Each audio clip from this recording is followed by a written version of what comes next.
Hello, my name is Mariah and I'll be performing the skill video today of deep tendon reflexes. I am in proper school uniform, my badge is visible, no nail polish, no jewelry, and my hair is pulled back and out of the way. This is for BSN class 346 at Nightingale College. I have my volunteer here with me. His name is Nate. Hello, my name is Mariah and I'll be your nurse today. Do you consent to being recorded? I do. And do you consent to being on video for the purposes of educational and possibly being seen by my faculty at Nightingale College and accreditors? Yes, I do consent to being on a video. Perfect, great. Okay, so with that, I do have the consent from my volunteer. I will now begin my video. So knock, knock, knock.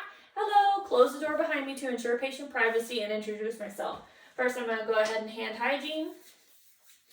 Hi, my name is Mariah. I'll be your nurse today. Can I have you verify your full name and date of birth as I check your armband?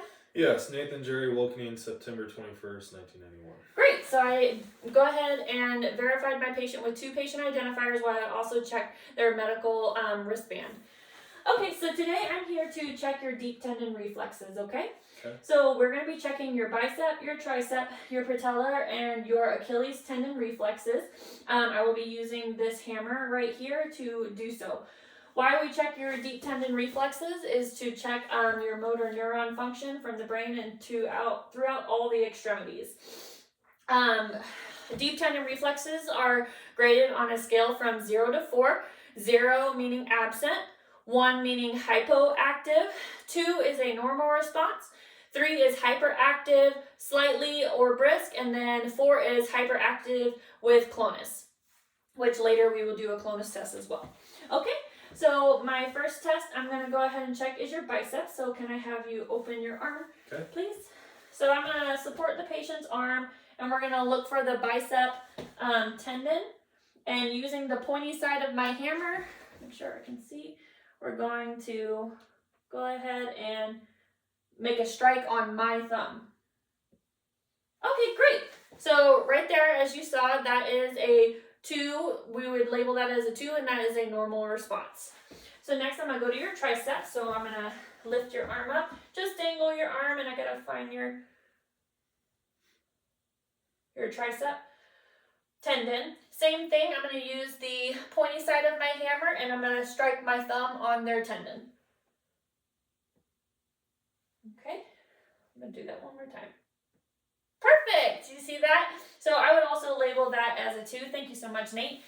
Which is a normal response for the bicep tendon. Next, we're going to come down. I'm going to touch your knee. Next, we're going to come down to the patellar, and we're going to find where the patella is, and you're going to go just below it. This time, we're going to use, right here is below the patella. Now we're going to use the flat side of the hammer, and we're going to go just below, and I'm not going to strike myself. I'm actually going to strike the patient. Great. So did you see the little twitch of the foot? That would also be a number 2. This is a very healthy individual, so I would grade that as a 2. Next, I'm going to go ahead and do the Achilles tendon. So for this, I'm going to flex the foot up towards the patient's nose. Just keep your leg nice and relaxed. I'll do the work. So I'm going to flex it, and we're going to look for the tendon on the back side. Sorry, I'm going to get a little closer. And we're going to use the flat side of the hammer and a little strike. Perfect. Do it one more time. Nice. So there is a little twitch right here. It's kind of hard to see with the video. Go ahead and relax. But I would also label that as a 2. And that is a normal response. Next, we're going to check for clonus. Clonus is something that we check in pregnant women or in everyone, actually. And what we're going to do is use the foot to check for this. I no longer need my hammer. So for this check, I'm going to do it like this.